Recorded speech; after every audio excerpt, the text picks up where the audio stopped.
Hi, I'm Jarrett Fuller. Welcome to Scratching the Surface.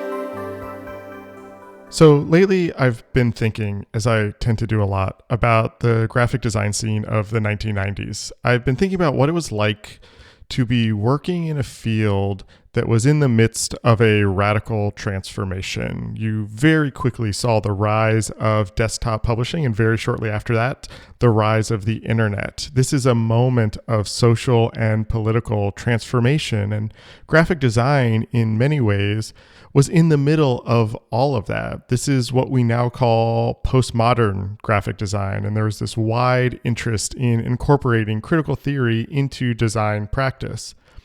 In the midst of this change, new forms, new aesthetics, new ways of working were born.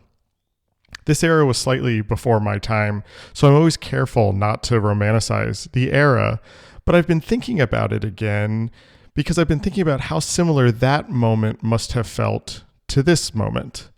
Again, graphic design is in the midst of a transformation, trying to figure out what it is. Again, we're in the midst of social and political upheaval.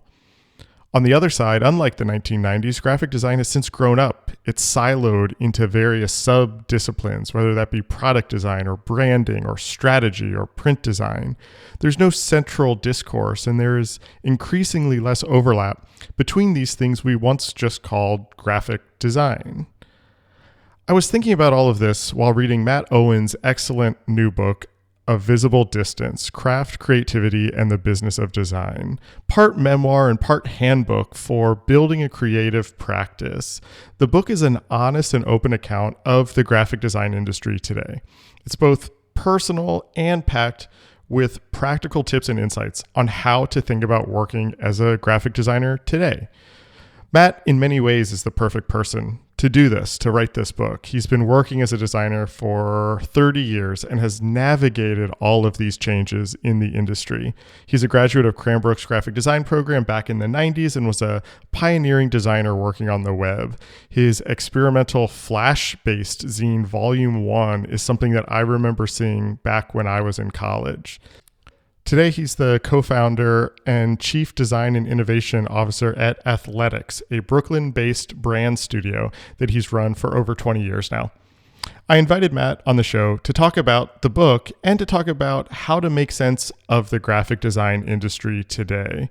But we also talk about how the field has changed over his career, the lessons we can learn from the design industry of the 1990s, and the parallels we can find when we compare these two moments. And we also talk about Flash, the popular software that was and is unlike anything else that has existed in the design world. This is a really fun one, but one that I hope helps map out what it means to call yourself a graphic designer today. If you like this show and what we do here, you can support our work by joining our Substack. We have a monthly newsletter that is free for all, as well as a paid tier that gets you a bonus interview each month and really helps keep this show free for everybody. Our paying subscribers truly enable us to do this work and keep the show going. So if you want more of this in the world, please consider signing up and supporting our work. Thank you, as always, for listening. And here's my conversation with Matt Owens.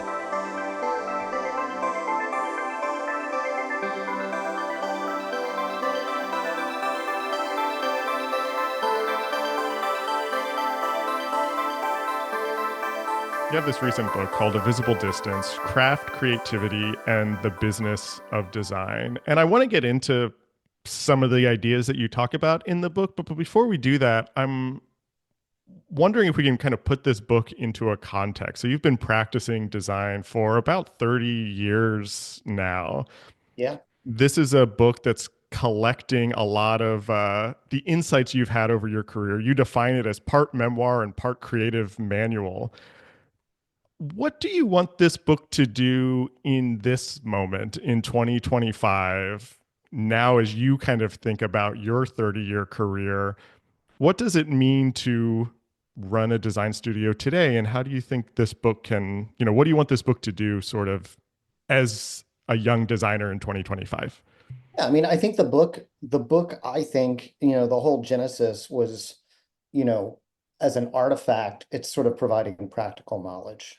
I think when you're a student, you run into design history and you run into lectures and see people speak, and I think it all kind of feels a little unattainable or it feels a little hard to Mm, grasp. And just having been, a self-employed practicing designer since I was in my 20s, um, you learn a lot. You learn a lot the hard way and over time, and you write a lot. I mean, from, since the beginning, like proposal writing, right. rationalizing design projects, you do all of this work. And I think the book was my effort to sort of do two things, which is like translate all of these challenges and thoughts and opportunities and existential, battles that you have in your own mind and sort of translate those into sort of practical knowledge that say like, okay, this is the problem we're seeing. This is the problem you run into all the time. And here are some insights on how to be able to kind of reconcile them in your own mind. And as a book, give you kind of a tool to refer to, if that makes sense. Yeah, yeah. The first chapter in the book is called "From Technology to Commodity," and is sort of the memoir part. You sort of Yeah. trace your own journey, and that phrase "technology to commodity," which also was your thesis at Cranbrook, if I understand Yeah, correctly, that phrase colored the rest of the way that I read the book. And I kept thinking about that evolution of graphic design over your career from technology to commodity.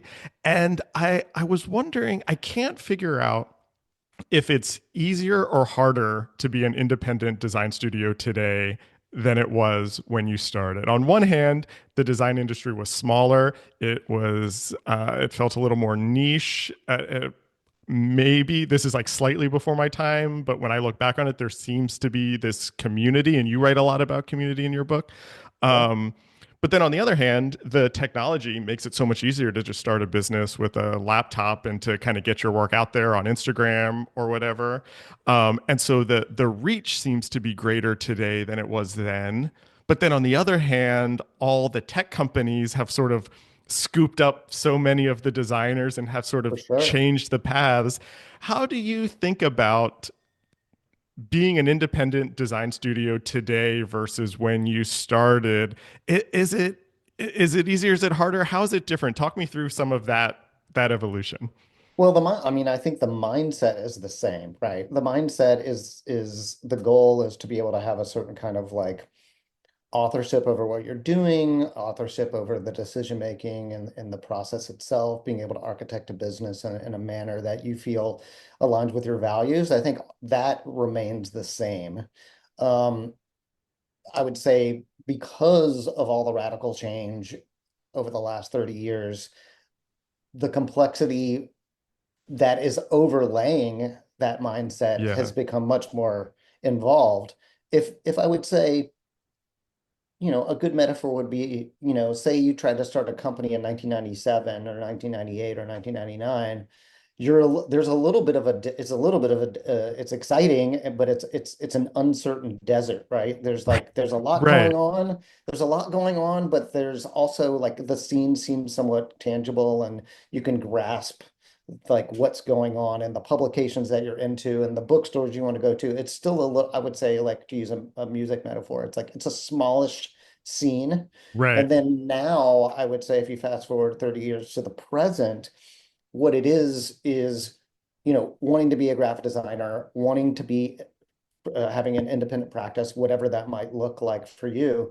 What you're confronting today is the sub scenes, if you will, within like what graphic design can do, right? Whether you're Right. working at a large tech company, a startup, a brand firm, a traditional design firm, a museum. I just think there's a lot more avenues that are almost kind of their own contained units that there's some overlap there, but and you know this, is that you can kind of fall into a mode like you're like, I'm working for an Apple or a big tech Right. company. And then you start to understand the behaviors within that organism. And then you start to do really well in that organism. And then you're like, I need to go to another version of this.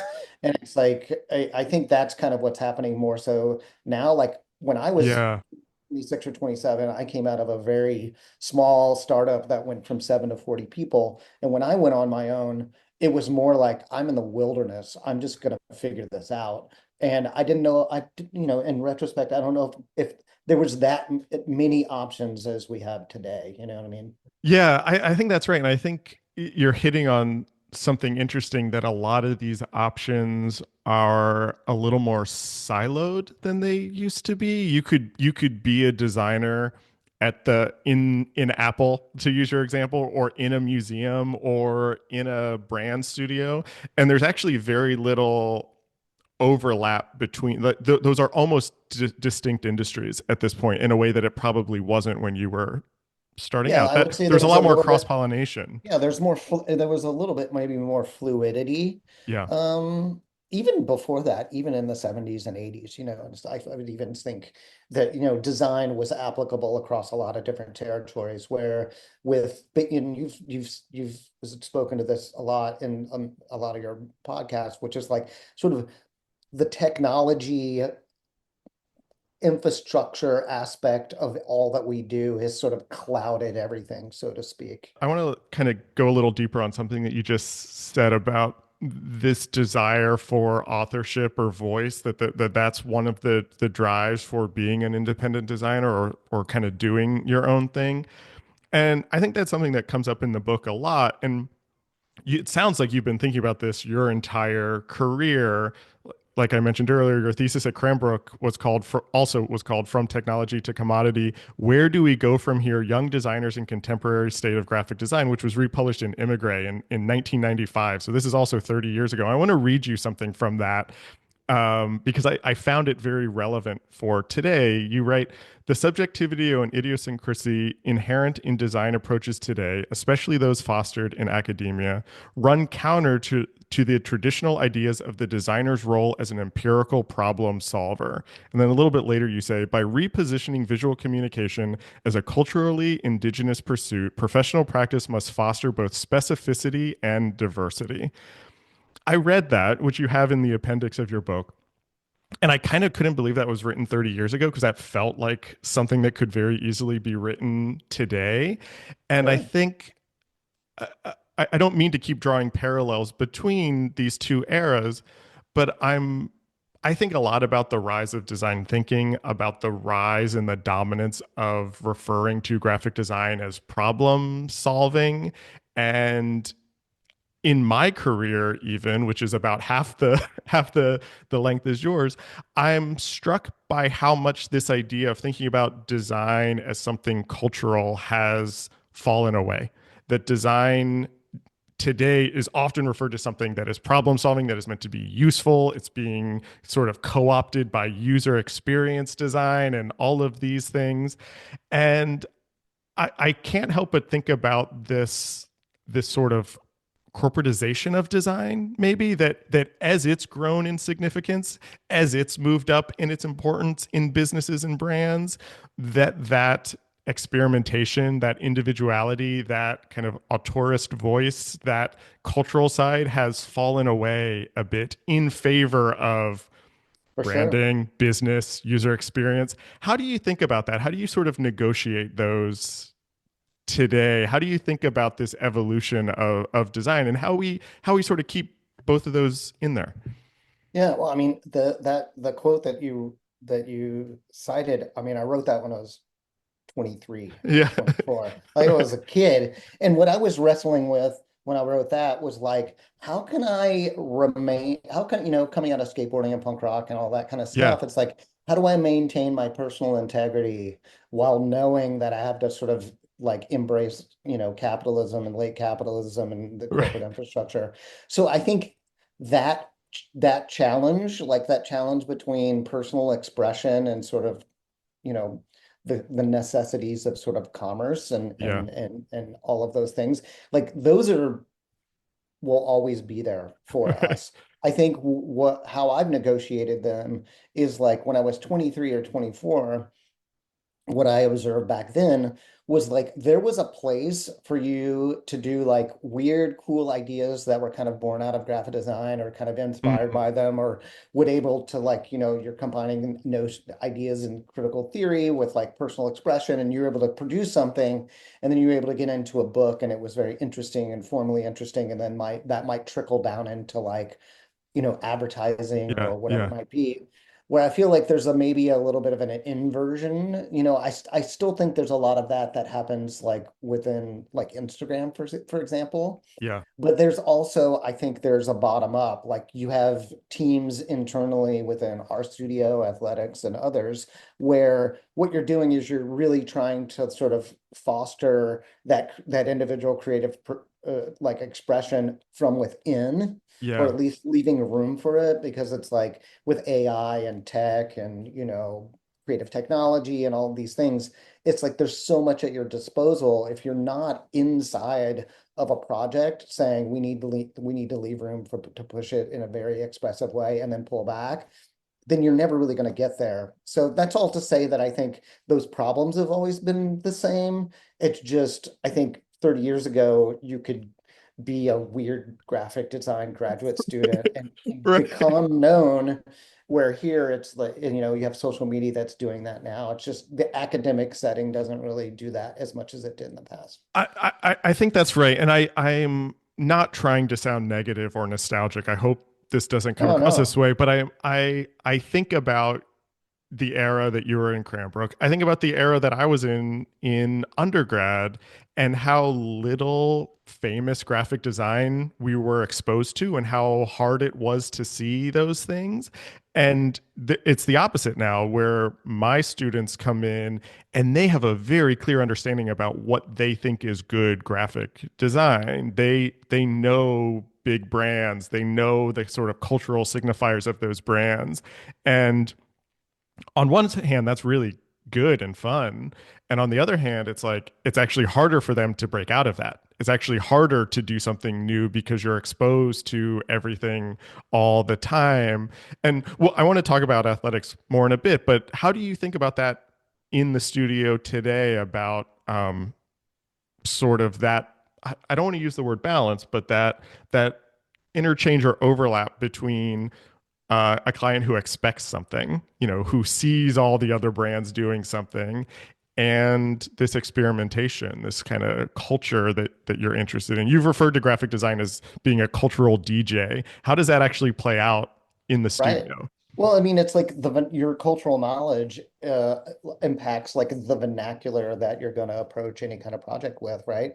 And to your point, it's totally true. It's like within, let's say you're a medium size, SaaS company or whatever it might be, you have these sort of like, let's call it design trends, but what I Mm, would say they're even larger than trends. They're like, this is the vernacular of this kind of service or this general territory. And then within that yes. vernacular, there are specific tools that you need that are expressive tools, whether it's like motion behaviors or whatever.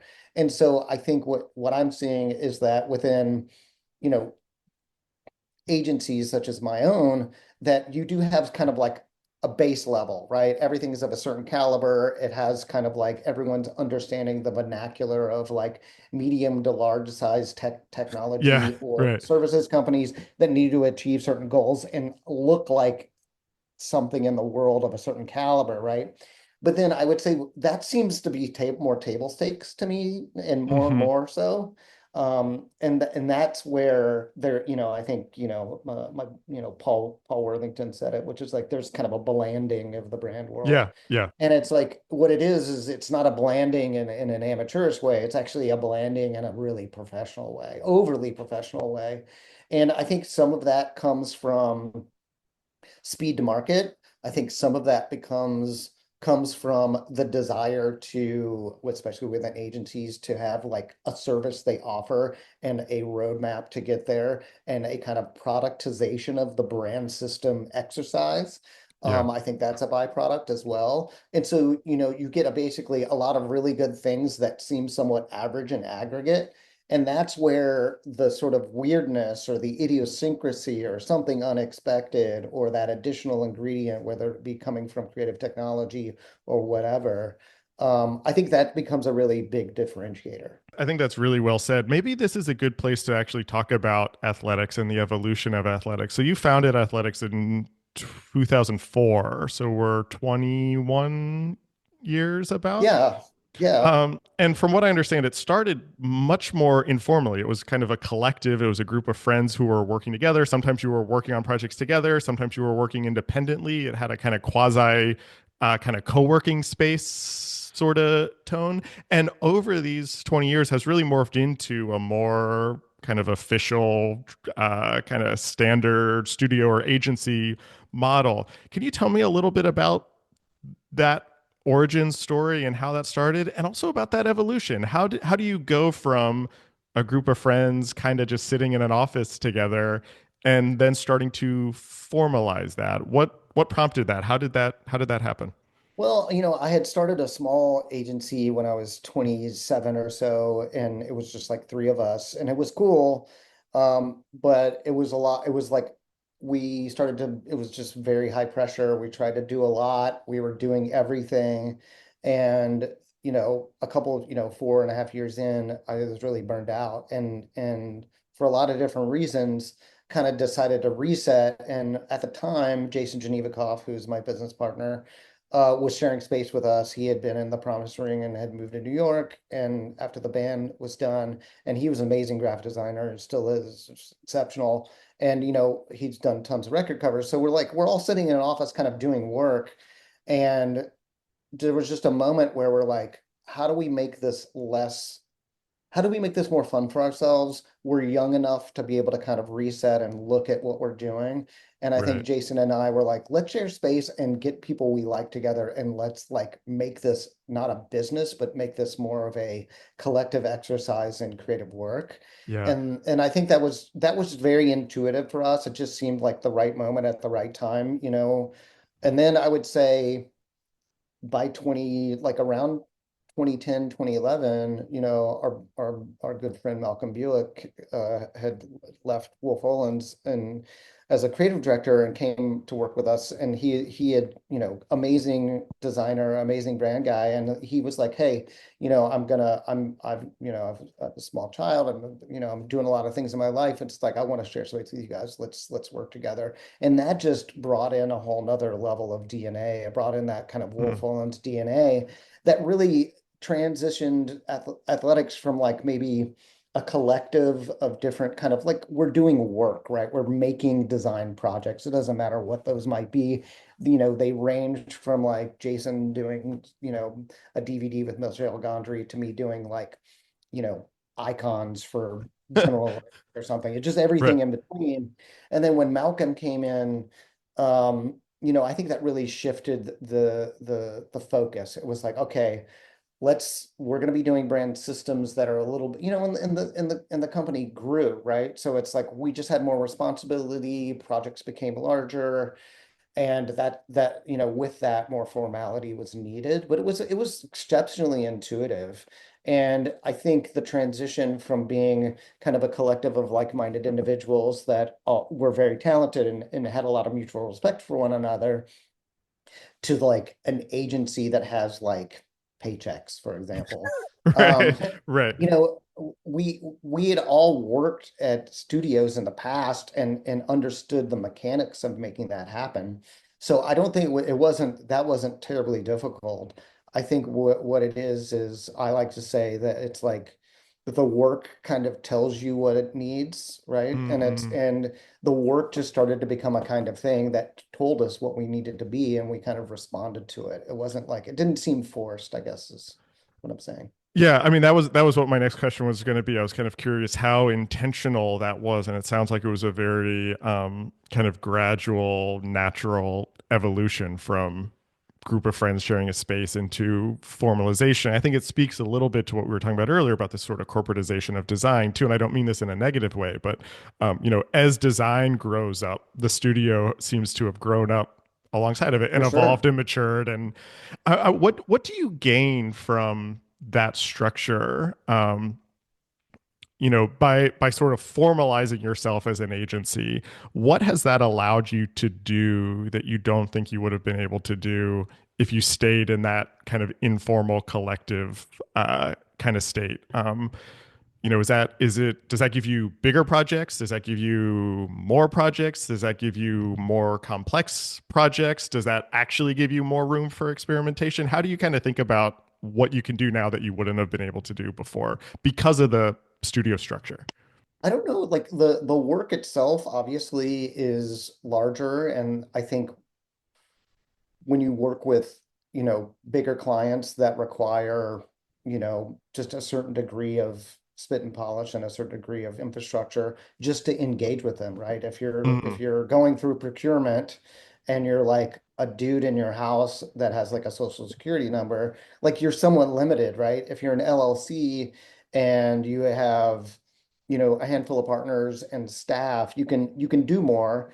And there's more opportunity to sort of get in and do things that you hadn't done before. I would say that it's, I don't think it's like athletics for me, the best part about it wasn't and never has really been about like the like, oh, I want to be a business guy, so to speak. It's mm. like what has always been interesting to me and continues to be interesting to me is like how can you use the scaffolding of a business, right? Which is, any business is largely just an agreement and processes you've put into place, right? It's not a physical object. But what that allows you to do is it allows you to respond and to what's coming through the door and what you were interested in doing. And I think it just allows you to do more than what you can do individually. And I Yeah. think you also have just people can come and go. People can go from, we've had a handful of folks that have been with us for many, many years that have grown and matured exponentially. So, I think Allison Cannell, who works with us and who's been with us for a long time, who's amazing, she said it best, which is like the reason athletics is interesting and then the reason it's been around as long as it has is that it's been kind of a different company every a couple of Mm. years.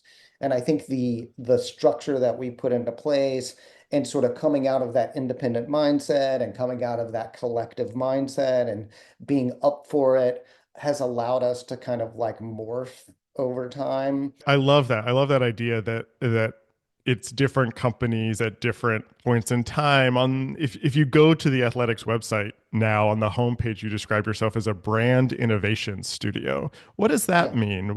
How is that something different than what it was before? I'm always fascinated, just to preface this question a little bit or give some context. I'm always fascinated by the terms people use to describe their work. And so brand innovation studio, I think is very interesting. Tell me about that. Yeah. Well, I mean, I think what ends up happening is, at least for me, is like you don't really think about how you refer to yourself as a studio, right? At least we never did. We were just like, we're a brand studio. We do this, we do work. We're open to whatever. And I think what ends up happening is when you get to say 20 or 30 people and you're competing against people, agencies like yourself, and you want to make sure that everyone has a quality of life and is doing projects they enjoy, and you want to make sure you're able to support that infrastructure, then you have to be like, okay, well, what do we mean in the world? Like, what are people signing up for? And I think Brand Innovation Studio for us is this idea that, technology has always been part of our what we've done ever since the beginning. It's never been surfaced really. It was never really celebrated because I think Mm, there's a sort of a bias towards like you're a digital agency and you're a brand agency, right. and we never really wanted to be pigeonholed. So I think a brand innovation studio as a concept, as a word, as a phrase, gives us room to be different. It gives us room to do interesting things, whether they be from technologically based or sound or motion or whatever it might be, but it puts brand at the center. And I think that's the difference for us is that you come to us because we're going to put brand thinking, strategic brand thought, and brand systems thinking at the center of whatever we're doing. Whatever we're doing could be super weird, It could be very, very different than a traditional brand system, but we're going to put that thinking at the center. And so I think that's how Yeah. that's how we arrived at that phrase. And just like any agency, you just agonize on terminology, right? And I would say like we also have the phrase, you know, it's like brand innovation that gets to work. And I think, Hmm. coming out of the sort of independent practice and the collective model, it's like we want it to be out there in the world, right? It's like you can look at these larger companies that are very much like us that we even compete against that are like say 150 or more people, and they're just, I think there's also a hunger when you're a young designer to like, oh, I that's my stuff out in the world, I can show my mom that I did that. And Right. when you get really, really big, oftentimes a lot of what you do doesn't see the light of day. So I think there is this sort of practicality. We want it to be useful, we want it to be Mm. purposeful, we want it to get out in the world and be seen. So I think that's where we're not in the market of the $1 million PDF world. I think that's kind of a thing of the past, right? I also like how that relates to our earlier conversation about how there's like the like the Apple designers and the museum designers and the brand designers, and those are in some sense siloed. And what you're trying to do and referring to yourself as a brand innovation studio is to try to straddle those a little bit, to Yeah. try to dig into these different elements. One of my favorite parts in the book is when you talk about this idea of the full stack designer, which I think relates to what you're talking about now. Tell me what the full stack designer is. Well, I mean, I think it just amounts to being open and curious and willing to sort of dig in and look at new things.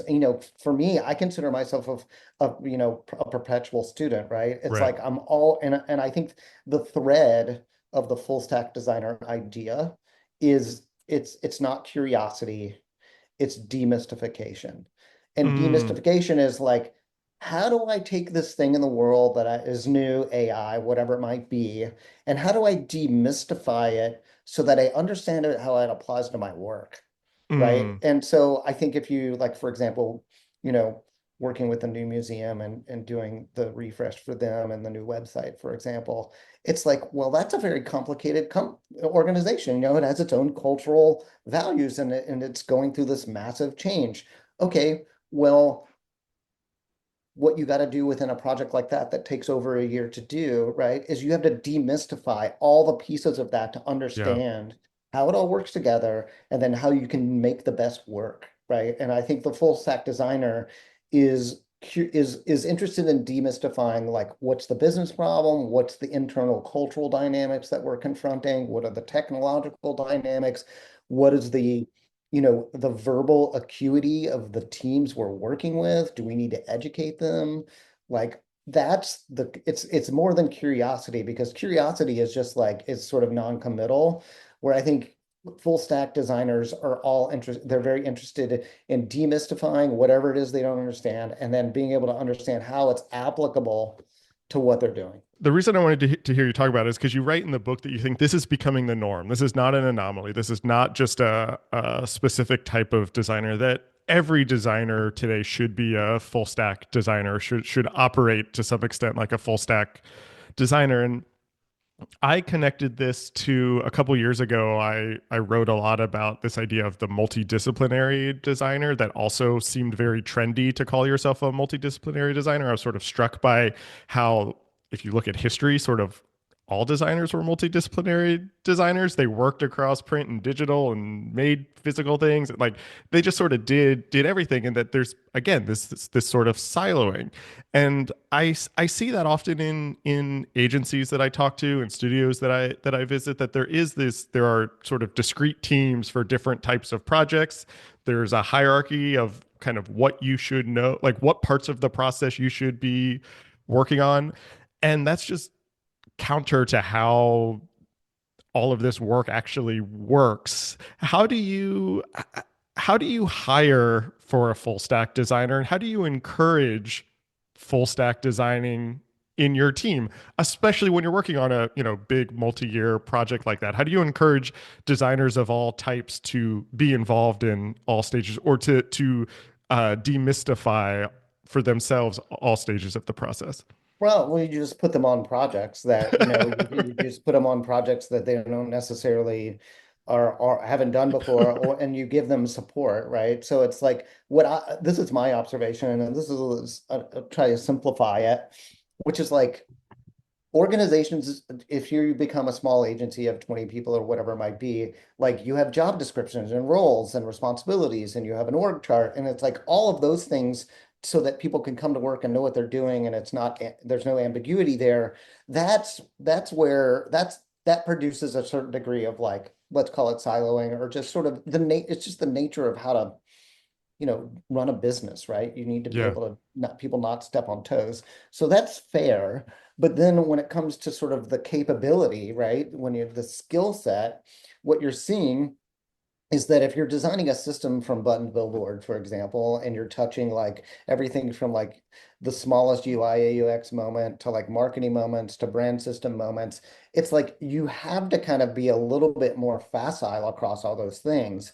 And the way we handle it, and again, it's always kind of been the nature of our studio, because I know I'm a huge fan of studios that we compete against. I'm a big believer in other agencies because there's a lot of cross-pollination with Yeah. talent. And what I would say for us is that, getting people out of their comfort zone is not hard to do. And I think what's happened in the last decade is like the amount of intellectual and creative difficulty to go from like no knowledge to enough knowledge Mm, to do a kind of work has become all the same, right? It's yeah. Yeah. like getting in and doing a Figma library is no more difficult than getting in there and doing a whole like motion thing is no more difficult than doing a brand system, and they're all interrelated. So I would say like all it requires is like a team structure and a desire internally to build a team that is like, you're on this. I know you haven't done it before, but you will have support to figure it out. And we know that you will be successful. And I think we've always done that. And we've done that, Malcolm, myself, Jason, like we've all done that individually as well. Like, oh shit, I don't really know what I'm doing, but like I'm gonna find the people and put them and circle myself with people that are smarter than me to Right. help us get there. And I think that's really like, I would never use the term full stack designer internally at a business, but it's more of like a mindset, right? It's more of a mindset and a Right. will. Right. And knowing that within a scope of work and within like the time allotted, that it's like writing a song with a band, right? It's like put the right players together and make Right. sure that those capabilities overlap and encourage and give them space to learn, you know? Let me ask you that question in a slightly different, more selfish way. As somebody, you are somebody who is hiring designers. I'm primarily teaching the Yeah. next generation of designers today. I'm thinking about your twin brother Mark wrote the foreword for this new book, and he wrote design programs and business schools rarely have much overlap, and whether you're learning type history, brand strategy, or the latest app, there is little time to hone your business acumen. And I was thinking about that as you were sort of answering that previous question. I'm always thinking about all the new things that we think graphic design students need to learn to be ready to work as designers. It's not just, you can't just learn type history anymore. You can't just learn kerning. You also have to learn how to do user experience research. You need to, you full stack design, understand the business cases and how you're going to pitch things. And it's just like, if we taught all of that stuff, it would be 10, 20, 30 years just of Mhm. education. What do you look for in sort of new graduates, young designers that you're hiring? What other disconnects do you see between kind of the needs of the industry and what students are being prepared for when they're in school? How do those start to connect for you? Well, I would say like, and I don't know why this is, but like I do think within academia in general, and even within business, it's like we get really tasky, right? We get Yeah. really like, you have to learn this thing. You have to get this program and learn it. And I Right. think what ends up happening is it's like the metaphor that I use is like we really become interested in being electricians and not architects. Mm, It's like we want to fix the thing, the moment. We want to do the type. We want to make it look like make a cool poster or whatever it might be, where we're not really understanding like what is the whole thing that we're inside of where this thing is existing, right?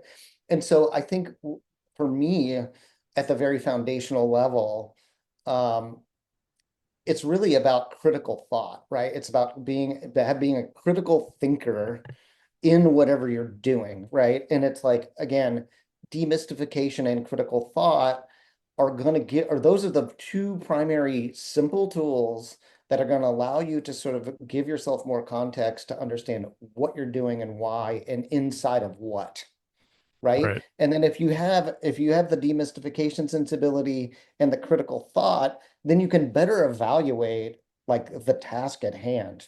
And I think that's a better way of thinking about it than saying, oh, I have to learn everything there is to know about business and learn everything to know about this and learn everything. It's not really about that. Like all of those are kind of foundationally wrapped up in coming at every creative exercise with a critical perspective, right? More perspective, right? And then an idea to understand and demystify, like, why are we doing this? Like, why would that make sense? Why would it not?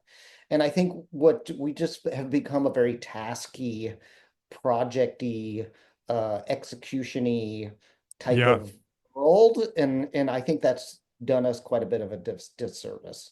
I think that's really well said. It reminds me of something else that I wrote down from your book where you write, what remains in this slipstream of perpetual change is a focus on craft ideas and developing good work that will contribute to making the world a more equitable and sustainable place. That is sort of that foundation. That is that Yes. demystification and that Yeah. critical thought that you're talking about. This is a weird transition, but go with me for a second because I'm also struck by this sort of task oriented kind of society or culture or educational system that you're talking about. I also think it can sometimes be a software driven culture where it's like oh, now everyone's using Figma. You have to learn Figma or For you have to sure. learn whatever. And so I want to talk to you a little bit about Flash. You spent a lot of Great. time doing Flash projects. You had a website called Volumeone where you were publishing these sort of seasonal zines of Flash projects. You write in the book, for those of us who came of age in the dot-com boom of the late 90s and early 2000s, Flash was one of the most creatively liberating web technologies to ever come along.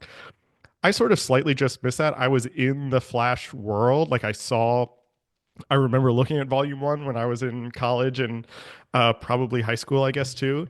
I took 3 Flash classes when I was in college and then never used Flash again because the iPhone came out Yeah, and yeah, for sort sure. of sort of decimated that. Looking back on that now, can you sort of talk about why Flash was so special? I'm sort of I sort of feel like there hasn't been a piece of software like that since. No.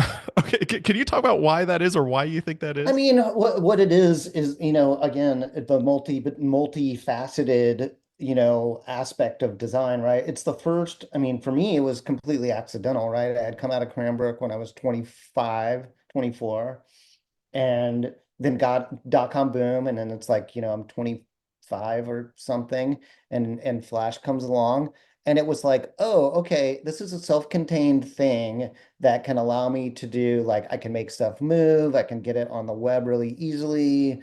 I can add sound. There's like the action script 2 specifically it was very easy, it wasn't hard to learn. And so the distance between your idea and getting it into the Mhm. world in a way that wasn't just a JPEG or something was super quick. And it was just, right place, right time, pre-iPhone, pre-YouTube. So like there's just not as much stuff going around. Right. And once Macromedia and I believe, Adobe bought Flash, you just have this like thing that you're able to do animations, you're able to, whole cartoons were done in it. And it was just like the distance between like the making and then the publishing was zero because you're just basically it's a plugin. And I just thought, that ability has gone away, right? It was like I think at that time, let's say from like 97 to say somewhere in the early 2000s, like it was just a great way to produce a lot of really interesting things. And like I still have friends that came out of, Josh Davis, other folks like Yeah, that, yeah. where it's just like it was a magical, expressive time. And that software was able to give you the tool to do it in a really liberating way that wasn't like impossible to learn. And I just think what we've done, you know, in the last decade is because of just the formalization of technology in general, like that kind of, you know, amateur, Yeah. expressive, weird stuff. It just, there's not a tool that allows it. I mean, JavaScript and JavaScript libraries allow us to do that. WebGL, things like that. Like they're there, like creative technology can do it, but it's not in the same way. Yeah, I think the ease of use is actually not something that I'd thought of until you said that. And I think there's something, it was a piece of software that I, I'm not sure how to do that. It sort of it had a brand like you there were people who would call themselves like Flash designers, For but it sure. also was not imposing what you should do with it in a weird way, which allowed for No. that weirdness that you're talking about, which it also seems like software doesn't really do. That it's much more. The defaults are much more powerful than Flash's was. The other piece of Flash that I want to hear you talk a little bit about, which you mentioned, is this idea of community. That there was sort of discourse in a community that was formed around a piece of software, which today also sounds so weird to say, where people were experimenting and then sharing it with each other. Um, Talk about that a little bit. Talk about like how what you were doing, what Volume 1 was doing, this community that Flash fostered. How was that this sort of specific moment in time?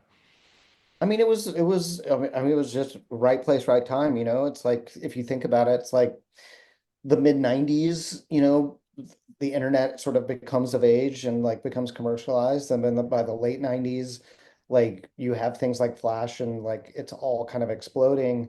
And then I actually give total credit to like the first sort of dot-com boom implosion, because what Mm, happens when that implosion occurs in like 2001, 2, you basically just have people that have been like have already kind of been in studios that have had a lot of money, and then when it implodes they're kind of on their own and they get to do their own thing.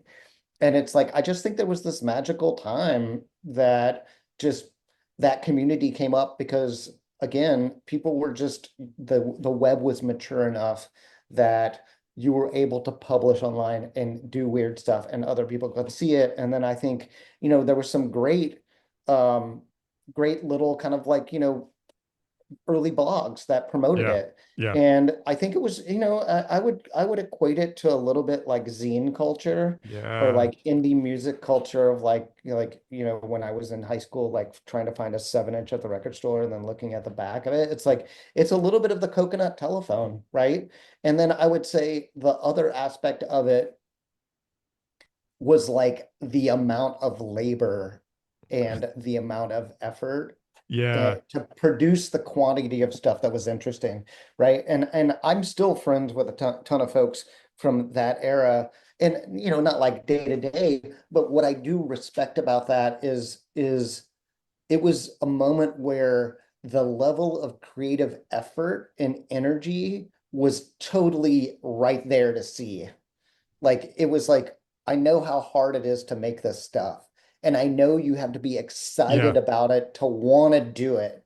And so when you see it, it's not just about like, oh, it's not like opening up a book and seeing something, oh, that looks cool. It's like, holy shit, I don't know how yeah, you do this. I'm stoked that you did it. I know this took forever.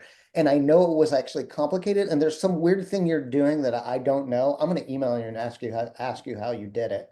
And so I think that's the community building, which is yeah, like demonstration of effort. It's an environment where there's not a ton of people doing it. So you can be like, I'm curious. I mean, I really do feel like there's a little bit of a microcosm of that on Instagram. Like yeah, I have no issue about like DMing people that are like, I'm like, dude, that's amazing. I don't know how you did that.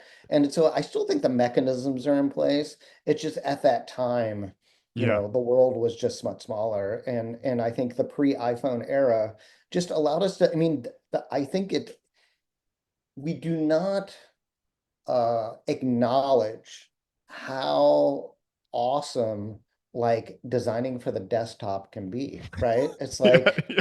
we're on our phones all the time, but it's like if you take away the phone and you're saying we're only designing for desktop, it's just a bigger canvas. I mean, I still think we're getting a little bit off topic, but I want to see a resurgence of web design, like HTML, CSS, For JavaScript, and sure. just the open web. Everything has been platformed and Yeah. siloed, again, to use that word. And I grew up learning how to code HTML, and I still like that's still my favorite thing to do is just like build a website and just like play with what you can do with code. And a lot of that's been gone. I feel like we're becoming sounding like old No, men. Just I do think like, just to sort of double click on that little moment, it's like, if you crack Webflow and get really into the entrails of Webflow, it's very satisfying. Like you yeah, can do some weird stuff in Webflow. You can break it and there's so many people out there like that are doing stuff in it. It's like it is a little again, it's like it's a cruder version of what you could do in Flash, right? It's liberating and exciting and you can do a bunch of stuff. But then there's this whole impulse of like, oh, well, what does it look like on a phone? Like, oh, it's not right. working. Why is like, oh, the iOS doesn't display video on the phone, that kind of thing. And so I just think it's a little bit more limited, but I agree with you. Like, there's something about web design as a concept that's really, really liberating and really interesting that Yeah. maybe less so on the phone, I would Yeah. say. Yeah. Yeah. I want to talk a little bit more about this relationship or this overlap or the similarities or the rhyming between when you were in school starting out and today. And I'm specifically thinking about your time at Cranbrook and kind of just everything that's happening in the world today. And I'm struck by how many similarities there are. There's new technologies And that are threatening to upend the industry, just like when you were in school. There's sort of cultural forces that are changing how we think and relate to each other in similar ways to when you were in school, and how that's influencing what it means to be a designer. There's these sort of like push and pull between new ideas and emerging forms of design and kind of old forms of design. But one thing that feels different to me and very starkly different is this sort of the formal output of it. I'm struck by how when you were just starting out, all of these new forces and changes produce new visual forms, new visual aesthetics. That then there was this sort of battle between the old guard and the new guard, and Stephen Heller had his Cult of Ugly and all of this sort of thing. And we're having a moment like that, but I don't seem to see these new visual forms emerging from the technology, from the culture. I don't see these battles between the old designers and and the young designers. And so I have two questions. The first is, do you agree with that? Do you feel similarly? And then secondly, why, maybe I have three questions. Why do you think that is? And then third, how do we get that? How do we start to get some of these battles? How do we start to kind of create something new out of this moment of transition? I mean, this is complicated. It's like I would say what you're talking about is that like when you have a tension between two eras, like that tension always produces interesting things, right? And so I think if you look at what you can ask yourself, what is the tension now? Right? Well, it would probably be between traditional creative practice and like AI, right? That Mm-hmm. would be the tension, right? And what you're seeing that's very, very different is that within I love so many aspects of what AI can do. I'm a big Runway fan, for example. But like what it is it's not like a generational divide, it's a technological divide, right? Mm, And what I think I'm seeing is it's more divisional in the sense that like when you look at this moment now, you have a couple things that are going on that are kind of clouding all of it or sort of overarching, right? It's like you have this technological massive change. AI is going to change the world, but it hasn't really, right? Fully. And Right. especially when the creative practice where you have a proliferation of tools, like it's still distinguishable, right? You can see that was done by a designer that looks amazing. That has some AI in it, and I can obviously see that, right? There's this very Yeah. clear kind of polarization, and I would almost say to some extent, like the AI that's obviously AI within design practice is dismissed. And because of all the different tools within creative practice and within client work, it's somewhat discouraged, right? Mm. It's good for experimenting and fussing around, but it's not like you're not hanging your craft off of it. And Right. I would Right. say if you had to kind of take a look at it, it's like we're at a generational moment here, political change, technological change, but it's like it's not a it's in a polarization of craft, right? Oh, AI can do all the work for me. Oh, I need a designer to do the work. So that's what we're seeing now. And that's just a different kind of recipe that we're experiencing. You know what I Yeah. mean? Yeah. I think that's a great I think that's really well said and helps me make sense of this moment a little bit more and is a nice way to wrap up this conversation. Matt, I love the book. I think it's very helpful and very needed. And I think that gap between industry and education, you're filling some of that with this project. And I would like to leave you with one sort of larger theme. Yeah. And I think, because when I wrote the book, I was doing it somewhat accidentally to sort of, make sense of my own frustrations and try to put it into a productive format. And then it's like you're right. It's like I'm looking back, it's like I was 24 writing something about graphic design and being very excited about starting my career and all of that kind of stuff. And then now I'm 54 and I'm like running this agency and like got gas in my tank. I'm super curious still. I love design as much as I have ever have.